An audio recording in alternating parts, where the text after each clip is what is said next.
সম্মানিত ভিউয়ার্স, আসসালামু আলাইকুম। আজকে আমি আলোচনা করব বাস্তবতা। বাস্তবতা পর্ব 1। ধরুন আপনি 3 থেকে 4টা বন্ধু মাঠের মধ্যে বসে থেকে বাদাম খাচ্ছেন আর গল্প করছেন। সবাই সবার খুব ক্লোজ বন্ধু। এর মধ্যে থেকে হঠাৎ করে একজন উঠে চলে গেল। তারপরে দেখবেন বাকি 3জন ওই একজনকে নিয়েই সমালোচনা করছে, অথচ তারা কিন্তু ছিল বন্ধু এবং খুব ঘনিষ্ঠ। এটাই বাস্তবতা। বাস্তবতা বড়ই কঠিন। ধন্যবাদ বন্ধুরা। ভিডিওটি যদি ভালো লেগে থাকে তাহলে অবশ্যই চ্যানেলটিকে লাইক, কমেন্ট ও সাবস্ক্রাইব করে পাশে থাকবেন। আমাদের এ প্রোগ্রাম চলমান থাকবে।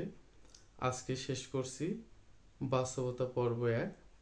আগামী দিনে দেখা হবে পরবর্তী পর্বে। ধন্যবাদ সবাইকে।